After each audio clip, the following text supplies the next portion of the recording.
सर्व मंगल मांगल्ये शिवे सर्वार्थ साधिके शरण्ये त्र्यंबके गौरी नारायणी नमस्तुते। ब्रह्म रूपे सदानंदे परमानंद स्वरूपिणी द्रुत सिद्धि प्रदे देवी नारायणी नमस्तुते।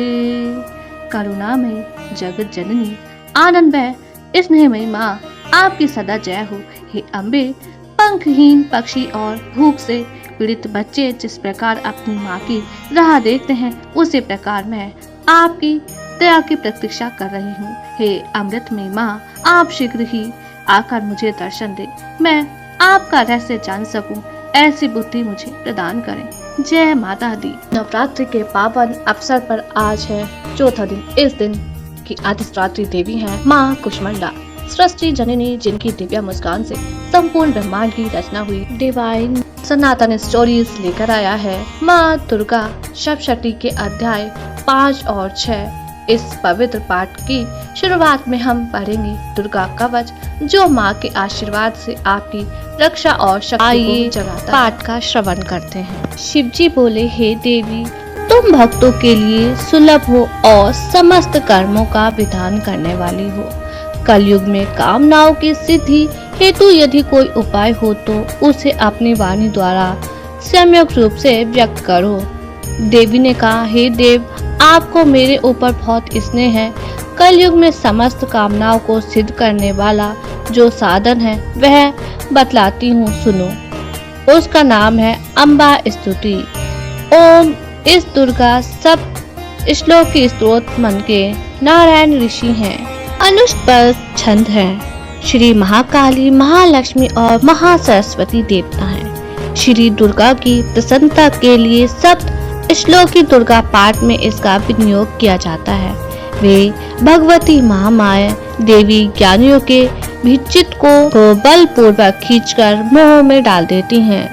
माँ दुर्गा आप स्मरण करने पर सब प्राणियों को भय हर लेती हैं और स्वस्थ पुरुषों द्वारा चिंतन करने पर उन्हें परम कल्याण में बुद्धि प्रदान करती हैं। दुख दरिद्रता और भय हरने वाली देवी आपके सिवा दूसरा कौन है, जिसका चित्त सबका उपकार करने के लिए सदा ही दयार्द रहता है।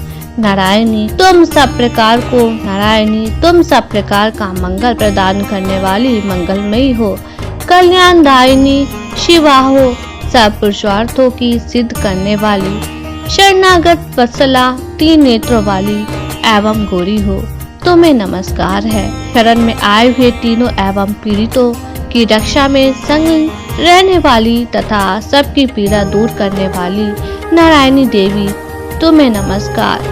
स्वरूपा, सर्वेश्वरी तथा सब प्रकार की शक्तियों से संपन्न दिव्य रूपा दुर्गे देवी, सब भयों से हमारी रक्षा करो, तुम्हें नमस्कार है। देवी, तुम प्रसन्न होने पर सब रोगों को नष्ट कर देती हो और कुपित होने पर मन वांछित सभी कामनाओं को नाश कर देती हो। जो लोग तुम्हारी शरण में जा चुके हैं उन पर विपत्ति तो आती ही नहीं, तुम्हारी शरण में आए हुए मनुष्य दूसरों की शरण को देने वाले हो जाते। इस प्रकार तीनों लोगों की समस्त बाधाओं को शांत करो और हमारे शत्रुओं का नाश करती रहो। श्री सप्त श्लोकी दुर्गा सम आइए जानते हैं दुर्गा कवच। ओम नमः चंडिकाय। ऋषि मार्कंडी ब्रह्मा जी से बोले, हे पितामह, आप हमें ऐसा कोई परम गुप्त साधन बताइए जिसके द्वारा मनुष्य की सभी प्रकार की से रक्षा हो सके, जो अभी तक आपने किसी को प्रकट न किया हो। ब्रह्मा जी बोले, हे मुनि श्रेष्ठ, इस प्रकार का साधन तो परम पवित्र देवी का कवच ही है। इसी से प्राणी मात्र का कल्याण एवं रक्षा हो सकती है। हे महामुने, देवी की 9 मूर्तियां हैं जिन्हें नवदुर्गा कहते हैं। पहली शैलपुत्री, दूसरी ब्रह्मचारिणी, तीसरी चंद्रघंटा, चौथी कुष्मांडा, 5वीं स्कंद माता, 6ठी कात्यायनी माता, 7वीं कालरात्रि और 8वीं रूप माँ गौरी के नाम से प्रसिद्ध है तथा 9वीं का नाम सिद्धिदात्री है। जो मनुष्य आग में जल रहा हो, शत्रु से घिरा हुआ हो और घोर संकट में फंसा हुआ हो, दुखी हो, डर से पीड़ित हो, यदि वह देवी भगवती के इन नामों का स्मरण करे तो उसको कभी भी हानि या अनिष्ट नहीं हो सकता। देवी भगवती स्वयं उसकी रक्षा करती हैं। उसे किसी प्रकार का दुख, भय अथवा शोक नहीं होता। जो मनुष्य भक्ति पूर्वक देवी का स्मरण करते हैं उनकी निसंदेह उन्नति होती है। चामुंडा देवी प्रेत पर, वारावाही भैंसे पर, ऐन्द्री हाथी पर, वैष्णवी गरुड़ पर, महाश्वरी बैल पर, कौमोरी मोर पर, हाथ में कमल लिए धारण किए लक्ष्मी जी कमल के आसन पर, श्वेत रूपा देवी ईश्वरी वृषभ पर, सभी प्रकार के आभूषणों से युक्त ब्रह्मानी हंस पर आरूढ़ हैं। ये देवियां सभी आभूषणों से अलंकृत एवं रत्नों से भूषित शक्ति युक्त माताएं कही गई हैं। क्रोध युक्त मुद्रा में रथों पर सवार दिखाई देती हैं। राक्षसों के विनाश के लिए, देवताओं के हित के लिए एवं भक्तों को अभय करने के लिए शंख, चक्र, गदा, शक्ति, हल, मूसल, खेटक, तोमर, पाश, कुंद, त्रिशूल, उत्तम, सारंग, धनुष आदि अस्त्र शस्त्र धारण करती हैं। प्रार्थना, हे महारौद्र रूप वाली, महाघोर पराक्रम वाली, महान बल तथा महान उत्साह वाली, घोर से घोर भय का विनाश करने वाली देवी, आपको नमस्कार है। आपकी ओर देख पाना कठिन है। शत्रु को भयभीत करने वाली देवी, आप मेरी रक्षा करें। पूर्व में ऐन्द्री, अग्नि कोण में अग्नि शक्ति, दक्षिण में वारावाही, नेत्र कोण में खड्ग धारिणी देवी मेरी रक्षा करें। पश्चिम में वारुणी, वायव्य में मृगवाहिनी, उत्तर में कौमोरी, ईशान में शूलधारिणी, ऊपर ब्रह्माणी एवं नीचे वैष्णवी देवी रक्षा करें। इस प्रकार दशों दिशाओं में प्रेत पर सवार होकर चामुंडा देवी रक्षा करें। मेरे आगे की ओर जया, पीछे विजया पाई और अजिता और दाई और अपराजिता रक्षा करें।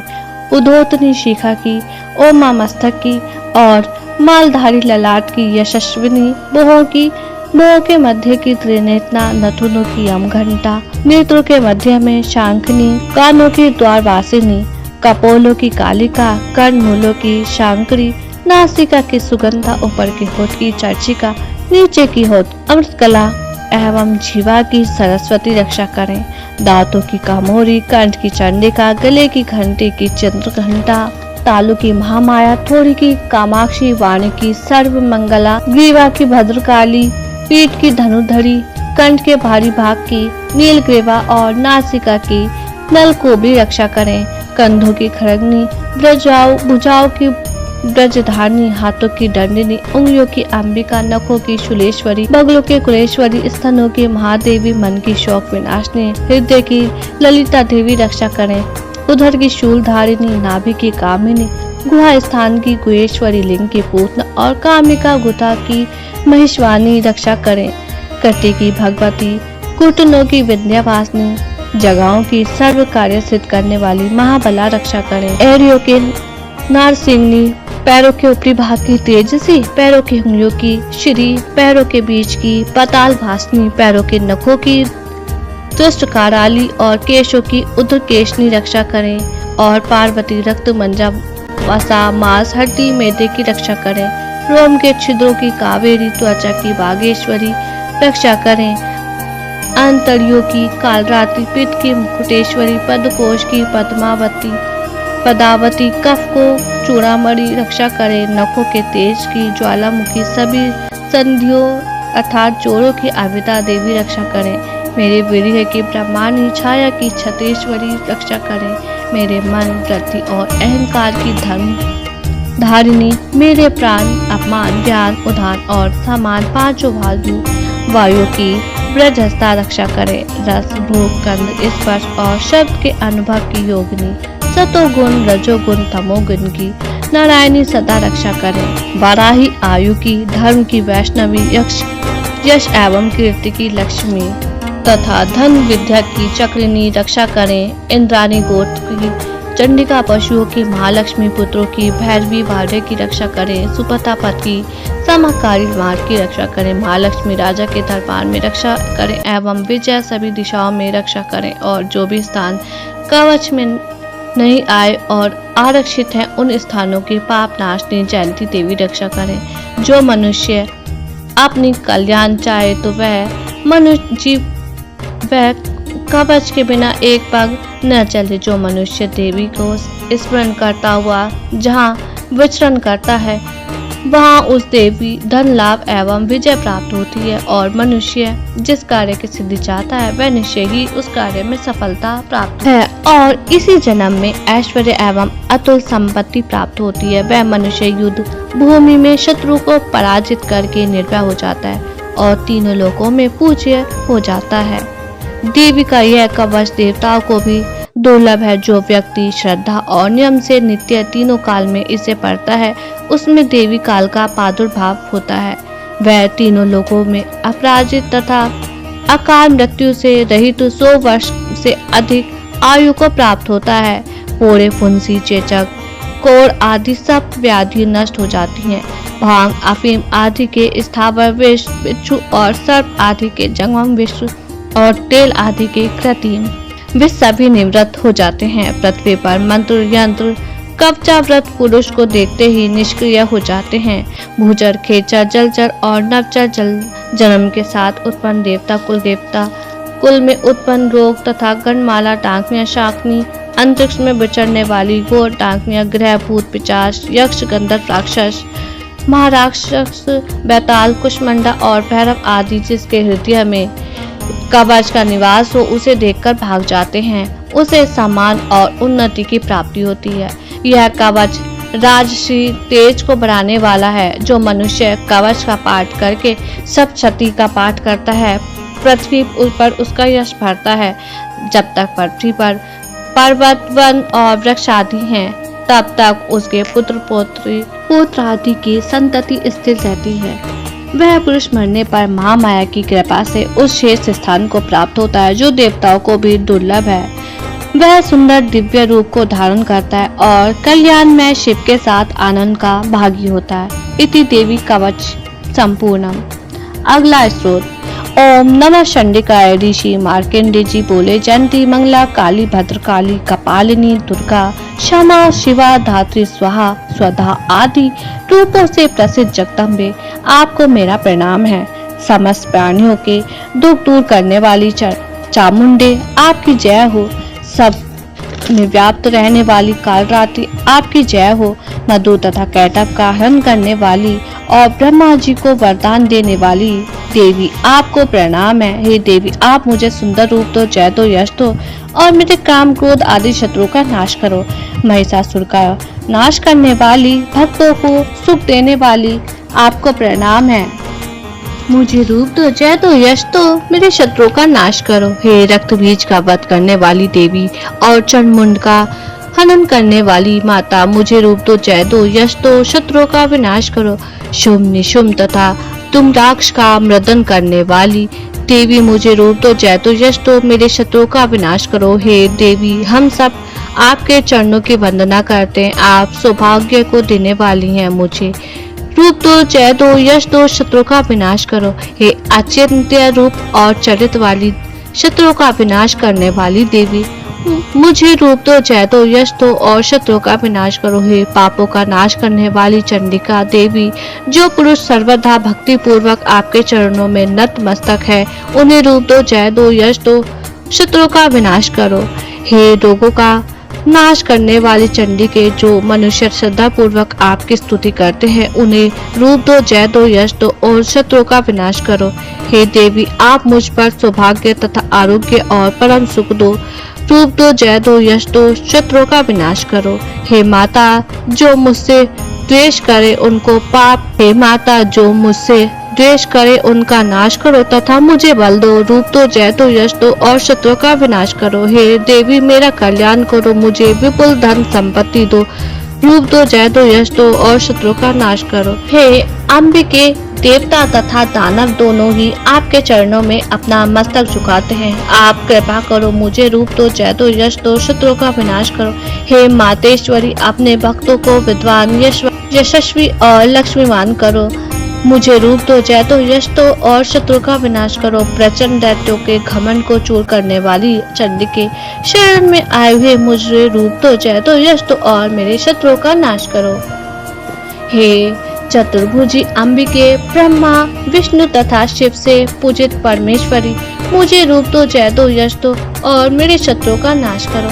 हे इंद्र द्वारा सद्भाव से पूजित परमेश्वरी, मुझे रूप दो, जय दो, यश दो, मेरे शत्रुओं का नाश करो। अपने प्रचंड भूदंडों से दैत्यों का नाश करने वाली, मुझे रूप दो, जय दो, यश दो और मेरे शत्रुओं का नाश करो। भक्तों को आनंद देने वाली अंबिके, मुझे रूप दो, जय दो, यश दो और शत्रुओं का नाश करो। हे मातेश्वरी, मेरे मन के इच्छा अनुसार चलने वाली, सुंदर दुर्गम रूपी सागर से पार करने वाली तथा उत्तम कुल उत्पन्न मनोरमा पत्नी दान करो। जो पुरुष इस स्तोत्र का पाठ करके दुर्गा सप्तशती का पाठ करता है वह श्रेष्ठ फल और संपदा को प्राप्त करता है। अध्याय 5 देवताओं द्वारा देवी की स्तुति। महर्षि मैदा ने कहा, पूर्व काल में शुम्भ निशुम्भ नामक असुरों ने अपने बल के मध्य से इंद्र की त्रिलोकी का राज्य और यज्ञों के भाग छीन लिए और वह दोनों इसी प्रकार सूर्य, चंद्रमा, धर्मराज और वरुण के अधिकार भी छीनकर स्वयं ही उनका उपयोग करते लगे। वायु और अग्नि का कार्य भी वही करने लगे और इसके पश्चात उन्होंने जिन देवताओं का राज्य छीना था उनको अपने स्थान से निकाल दिया। इस तरह से अधिकार छीने हुए तथा दैत्यों द्वारा निकाले हुए देवता अपराजिता देवी का स्मरण करने लगे कि देवी ने हमको वर दिया था कि मैं तुम्हारे संपूर्ण विपत्तियों को नष्ट करके रक्षा करूंगी। ऐसा विचार कर सब देवता हिमालय पर गए और भगवती विष्णु माया की स्तुति करने लगे। देवताओं ने कहा, देवी को नमस्कार है, शिव को नमस्कार है, प्रकृति और भद्रा को नमस्कार है। हम लोग रुद्रा, नित्य और गौरी को नमस्कार करते हैं। ज्योत्सनामयी, चंद्र रूपिणी व सुख रूप को देवी को निरंतर नमस्कार है। शरणागतों का कल्याण करने वाली वृद्धि और सिद्धि रूपा देवी को हम बार बार नमस्कार करते हैं और नेतृत्व राजाओं की लक्ष्मी तथा सर्वावाणी को नमस्कार है। दुर्गा को, दुर्ग स्थलों को पार करने वाली दुर्गा पारा को, सारा सर्वकारिणी ख्याति कृष्ण और धूम देवी को सदैव नमस्कार है। अत्यंत सौम्य तथा अत्यंत रौद्र रूपा को हम नमस्कार करते हैं, उन्हें हमारा बारंबार प्रणाम है। जगत के आधार व्रतकृति देवी को बार बार नमस्कार करते हैं। जिस देवी को प्राणी मात्र विष्णु माया कहते हैं उनको नमस्कार है, उनको नमस्कार है, उनको नमस्कार है। जो देवी संपूर्ण प्राणियों में चेतना कहलाती हैं उनको नमस्कार है, उनको नमस्कार है, उनको नमस्कार है। जो देवी संपूर्ण प्राणियों में बुद्धि रूप में स्थित है उनको नमस्कार है, उनको नमस्कार है, उनको नमस्कार है। जो देवी सब प्राणियों में निंद्रा रूप में विराजमान है उनको नमस्कार है, उनको नमस्कार है, उनको नमस्कार है। जो देवी संपूर्ण प्राणियों में शुद्ध रूप से विराजमान है उनको नमस्कार है, उनको नमस्कार है, उनको नमस्कार है।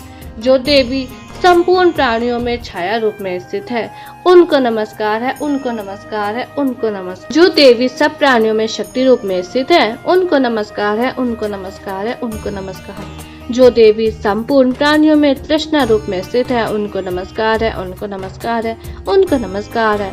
जो देवी सब प्राणियों में शक्ति रूप में स्थित है उनको नमस्कार है, उनको नमस्कार है, उनको नमस्कार है। जो देवी सब प्राणियों में जाति रूप में स्थित है उनको नमस्कार है, उनको नमस्कार है, उनको नमस्कार है। जो देवी सब प्राणियों में लज्जा रूप में स्थित है उनको नमस्कार है, उनको नमस्कार है, उनको नमस्कार है। जो देवी सब प्राणियों में शांति रूप में स्थित है उनको नमस्कार है, उनको नमस्कार है, उनको नमस्कार है। जो देवी संपूर्ण प्राणियों में श्रद्धा रूप से स्थित है उनको नमस्कार है, उनको नमस्कार है, उनको नमस्कार है। जो देवी संपूर्ण प्राणियों में कांति रूप में, जो देवी सब प्राणियों में लक्ष्मी रूप में स्थित है उनको नमस्कार है, उनको नमस्कार है, उनको नमस्कार है। जो देवी संपूर्ण प्राणियों में प्रकृति रूप में स्थित है उनको नमस्कार है, उनको नमस्कार है, उनको नमस्कार है। जो देवी सब प्राणियों में स्मृति रूप में विराजमान है, उनको नमस्कार है, उनको नमस्कार है, उनको नमस्कार है। जो देवी सब प्राणियों में दया रूप में स्थित है, उनको नमस्कार है, उनको नमस्कार है, उनको नमस्कार। जो देवी सब प्राणियों में तुष्टि रूप में स्थित है, उनको नमस्कार है, उनको नमस्कार है, उनको नमस्कार है। जो देवी संपूर्ण प्राणियों में मात्र रूप में स्थित है, उनको नमस्कार है, उनको नमस्कार है, उनको नमस्कार है। जो देवी संपूर्ण प्राणियों में भ्रांति रूप में स्थित है, उनको नमस्कार है, उनको नमस्कार है, उनको नमस्कार है। जो देवी संपूर्ण प्राणियों में नित्य व्याप्त रहती हैं, उनको नमस्कार है, उनको नमस्कार है, उनको नमस्कार है। जो देवी चैतन्य रूप में इस संपूर्ण संसार को व्याप्त करके स्थित है, उसको नमस्कार है, उनको नमस्कार है, उनको नमस्कार है। पूर्व काल में देवताओं ने अपने अभिष्ट फल पाने के लिए जिसकी और देवराज इंद्र ने बहुत दिनों तक जिसका सेवन किया, वह कल्याण की साधना भूता ईश्वरीय हमारा कल्याण और मंगल करें तथा सारी विपत्तियों को नष्ट कर डालें। असुरों के सताए हुए हम संपूर्ण देवता उस परमेश्वरी को इस समय नमस्कार करते हैं तथा जो भक्ति पूर्वक स्मरण की जाने पर तुरंत ही सब विपत्तियों को नष्ट कर देती हैं, वह जगदम्बा इस समय भी हमारा मंगल करें, हमारी समस्त विपत्तियों को दूर करें। महर्षि मैदा ने कहा, हे राजन, इस प्रकार जब देवताओं ने स्तुति कर रहे थे तो उसी समय पार्वती देवी गंगा में स्नान करने के लिए आई थी। तब उनके शरीर से प्रकट होकर शिवा देवी बोली, शुंभ दैत्य द्वारा स्वर्ग से निकाले गए और निशुंभ से हारे हुए यह देवता मेरी स्तुति कर रहे हैं। पार्वती के शरीर से अंबिका निकली थी, इसलिए उनका संपूर्ण लोक में कौशिकी कहते हैं। कौशिकी के प्रकट होने के पश्चात पार्वती देवी के शरीर का रंग काला हो गया और वह हिमालय पर रहने वाली कालिका देवी के नाम से प्रसिद्ध हुई। फिर शुंभ और निशुंभ के दूत चंडमुंड वहां आए और उन्होंने परम मनोहर रूप वाली अंबिका देवी को देखा। फिर वह शुंभ के पास जाकर, महाराज, एक अत्यंत सुंदर स्त्री हिमालय को प्रकाशित कर रही है, वैसा रंग रूप आज तक हमने किसी स्त्री का नहीं देखा। हे असुरेश्वर, आप यह पता लगाए कि वह कौन है और उसको ग्रहण कर ले। वह स्त्री स्त्रियों में रतन है, वह अपनी कांति से 10 दिशाओं को प्रकाशित करती हुई वहाँ स्थित है, इसलिए आपको उसका देखना उचित है। हे प्रभु, तीनों लोकों में हाथी, घोड़े और मणि इत्यादि जितने रत्न हैं, वह सब इस समय आपके घर में शोभामान है। हाथियों में रतन रूप में ऐरावत हाथी और उच्चैवर श्रेवर नामक घोड़ा तो आप इंद्र से ले आए हैं। हंसों से जुटा हुआ विमान जो कि ब्रह्मा जी के पास था, अब भी आपके पास है। और यह महापद नामक खजाना आपने कुबेर से छीना है। समुद्र ने आपको सदा खिले हुए फूलों की किंजन की माला दी है। वरुण का कंचन वर्षा करने वाला छत्र आपके पास है। रथों में श्रेष्ठ प्रजापति का रथ भी आपके पास ही है। हे दैत्येंद्र, मृत्यु से उत्कांतिका नामक शक्ति भी आपने छीन ली है और वरुण का पाश भी आपके भ्राता निशुंभ के पास ही है और समुद्र में पैदा होने वाले सब प्रकार के रत्न भी आपके भ्राता निशुंभ के पास है। और जो अग्नि में न जल सके ऐसे 2 वस्त्र भी अग्निदेव ने आपको दिए हैं। हे दैत्यराज, इस प्रकार सारी रत्न रूपी वस्तुएं आप संग्रह कर चुके हैं, तो फिर आप यह कल्याण में स्त्री के रतन रूप अनुपम स्त्री आप क्यों नहीं ग्रहण कर सकते? महर्षि मेहता बोले। चंडमुंड का यह वचन सुनकर शुंभ ने विचार किया कि सुग्रीव को अपना दूत बनाकर देवी के पास भेजा जाए। प्रथम उसको सब कुछ समझा दिया और कहा कि वहां जाकर तुम उसको अच्छी तरह से समझाना और ऐसा उपाय करना जिससे वह प्रसन्न होकर तुरंत मेरे पास चली आए। भली प्रकार समझा कर कहना। दूत सुग्रीव पर्वत के उस रमणीय भाग में पहुंचा जहां देवी रहती थी। दूत ने कहा, हे देवी, दैत्यों का राजा शुंभ जो इस समय तीनों लोगों का स्वामी है, मैं उसका दूत हूँ और यहाँ तुम्हारे पास आया हूँ। संपूर्ण देवता उसकी आज्ञा एक स्वर से मानते हैं। अब जो उसने कहला भेजा है वह सुनो। उसने कहा है कि इस समय संपूर्ण त्रिलोकी मेरे वश में है और संपूर्ण योगों के भाग को पृथक पृथक में ही लेता हूँ और तीनों लोकों में जितने श्रेष्ठ रत्न है वह सब मेरे पास है। देवराज इंद्र का वाहन ऐरावत मेरे पास है जो मैंने उससे छीन लिया है। उच्चैवा श्रेवा नामक घोड़ा जो सिर सागर मंथन करने से प्रकट हुआ था उसे देवताओं ने मुझे समर्पित कर दिया। हे देवी, हे सुंदरी, इनके अतिरिक्त और भी जो रत्न भूषण पदार्थ देवताओं के पास थे वह सब मेरे पास है। हे देवी, मैं तुम्हें संसार की स्त्रियों में रत्न मानता हूँ क्योंकि रत्नों का उपयोग करने वाला मैं ही हूँ। हे चंचल कटाक्षों वाली सुंदरी, अब यह मैं तुझ पर छोड़ता हूँ कि तू मेरे भाई महाप्रक्रमी निशुम्भ की सेवा में आए। यदि तू मुझे वरेगी तो तुझे अतुल महान ऐश्वर्य की प्राप्ति होगी। अतः तुम अपनी बुद्धि से यह विचार कर मेरे पास चली आओ। महर्षि मेधा ने कहा। दूत के ऐसा कहने पर संपूर्ण जगत का कल्याण करने वाली भगवती दुर्गा मन ही मन मुस्कुराई और इस प्रकार कहने लगी।